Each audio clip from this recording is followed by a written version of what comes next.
आज की कहानी है चालाक चंदू की। गणेश सेठ अपनी पत्नी और बेटी के साथ केरल के एक सुंदर गांव में रहता था। सेठ की पुत्री चंद्रिका विवाह योग्य हो गई थी। चंद्रिका का रिश्ता सेठ सेठानी ने बचपन में ही तय कर दिया था।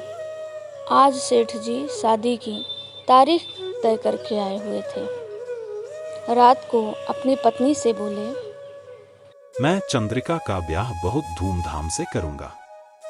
उसके लिए एक नौलखा हार भी बनवाऊंगा। हाँ, चंद्रिका नौलखा हार में कितनी सुंदर लगेगी, मगर आप हार बनवाएंगे किससे? अपने चंदू सुनार से बनवाऊंगा। वो अपने बारीक काम और सफाई के लिए पूरे केरल में मशहूर है। सेठानी ने अपनी बड़ी बड़ी आंखें मटकाते हुए कहा, केवल काम की सफाई के लिए नहीं, चंदू अपने हाथ की सफाई के लिए भी बहुत मशहूर है। चंद्रिका के गहने उससे मत बनवाना। ऐसा क्यों? क्योंकि चंदू को आभूषण दिखाना या उससे कुछ बनवाना खतरे से खाली नहीं। मेरी सहेली ज्योति ने उसे 10 तोले की सोने की माला चमकाने को दी तो वो 9 तोले की रह गई।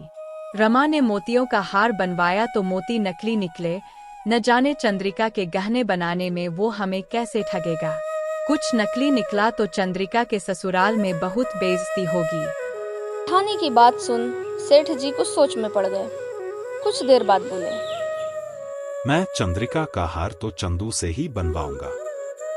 देखूं वो मुझे कैसे ठगता है। आप ऐसी भूल मत कीजिए। चंदू ने बड़े ब्रो के छक्के छुड़ाए हैं और आप तो सीधे सादे इंसान हैं। चंदू के सामने आपकी एक नहीं चलेगी, आपका ही नुकसान होगा। सेठ जी मुस्कुराते हुए बोले, तुम फिक्र मत करो, मैं बहुत सावधान रहूंगा। अगले ही दिन सेठ ने चंदू को बुलाया और उसे सारा काम समझा दिया। फिर वे बोले, देखो चंदू, लोग कहते हैं कि तुम अपने काम में काफी हेराफेरी करते हो। चंद्रिका के गहनों में मैं ठगा जाना नहीं चाहता, इसलिए मेरा एक आदमी हमेशा तुम्हारे साथ रहेगा और तुम मेरे कायला के पार बने मकान में काम करोगे। सेठ जी की बात सुनकर चंदू दुखी हो गया। वह बोला, सेठ जी, मुझे इतना शर्मिंदा ना करिए। चंद्रिका बिटिया मेरी बेटी जैसी है। भला मैं उसके गहने बनाने में बेईमानी क्यों करूंगा?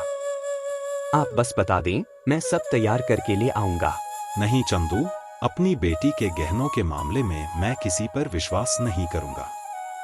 काम तुम्हें मेरे घर में मुरली की निगरानी में ही करना होगा। अगले दिन से हार पर काम शुरू हो गया। हर रोज सवेरे सेठ जी अध बना हार और बचा हुआ सामान तिजोरी से निकालकर चंदू को देते। फिर चंदू और मुरली नाव द्वारा नदी पार कर छोटे से मकान में जाते। चंदू काम पर लग जाता और मुरली उसकी निगरानी में। चंदू को सेठ जी की बात का बुरा लगा था, मगर वह सोचकर खुश था कि उसका बनाया हार चंद्रिका के गले में बहुत ही सुंदर लगेगा। अब वह खुशी खुशी हार बना रहा था, मगर मुरली उसे शांति से काम करने दे तब ना। अगर चंदू सिर खुजलाता तो मुरली उसके बाल टटोलता। अगर वह रुमाल में छींकता तो मुरली उसका रुमाल देखता। एक दिन जब खाना खाकर चंदू ने मूंछ पोंछा तो हद ही हो गई। मुरली चंदू की मूंछ में छिपे हीरे जवाहरात ढूंढने लगा। चंदू ने एक बार तो तय कर लिया कि वह गहने नहीं बनाएगा, मगर चंद्रिका बिटिया का ख्याल आते ही उसका दिल पसीज गया। उसने मन ही मन सोचा, हार बना लूं, फिर सेठ जी और मुरली को मजा चखाऊंगा। धीरे धीरे अन्य आभूषण तैयार हो गए और तिजोरी में बंद हो गए। बस 9 लखा हार को चमकाना बाकी था। सवेरे सवेरे हार लेकर चंदू और मुरली नदी के पार अपने अपने काम पर लग गए। दोपहर तक हार सूरज जैसे चमकने लगा। हार को एक लाल रेशम के कपड़े से ढकी तस्तरी में सजाकर चंदू नाव पर बैठ गया। मुरली नाव चलाने लगा। नाव नदी के बीच में पहुंची ही थी कि चंदू ने दूर से सेठ जी को आते हुए देखा। खुशी के मारे चंदू नाव में खड़ा हो गया और जोर जोर से हाथ हिलाते हुए उन्हें बुलाने लगा। मुरली ने घबरा कर कहा, अरे अरे अरे, ये क्या कर रहे हैं? उसके देखते ही देखते चंदू की हरकत के कारण नाव पलट गई। चंदू, मुरली और हार वाली तस्तरी सब पानी में जा गिरे। बड़ी कठिनाई से नाव, मुरली और हार समेत चंदू सुनार को नदी से बाहर निकाला गया। उन्हीं भीगे कपड़ों में चंदू ने हार वाली तस्तरी सेठ जी को सौंपी और अपना मेहनताना लेकर घर लौट गया। सेठ जी खुशी से फूले नहीं समाये। पूरे गांव में खबर फैल गई कि सेठ जी चंदू से तेज निकले। शादी के दिन जब सेठानी ने चंद्रिका को हार पहनाने के लिए डिब्बा खोला तो उसका दिल धक रह गया। वह चमकता हुआ हार काला पड़ गया था। जब सेठ जी को यह पता चला तो उन्होंने तुरंत चंदू सुनार को बुलवाया।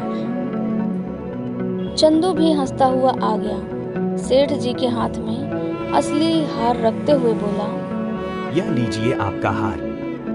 मेरे वादा करने पर भी आपने मुझ पर विश्वास नहीं किया, इसलिए आपको सबक सिखाने के लिए मैंने यह सब किया। सेठ जी अचंभित होकर बोले, आखिर तुमने यह सब कब और कैसे कर लिया? आपको याद है जब नाव उलट गई थी? बस कायला के बीचों बीच मैंने नकली हार छिपा रखा था। जब मैं पानी में गिरा तब मैंने हार बदल दिया। फिर रात को आकर असली हार पानी से निकाल लिया। चंदू की चालाकी सुनकर सेठ के चेहरे पर भी मुस्कान आ गई।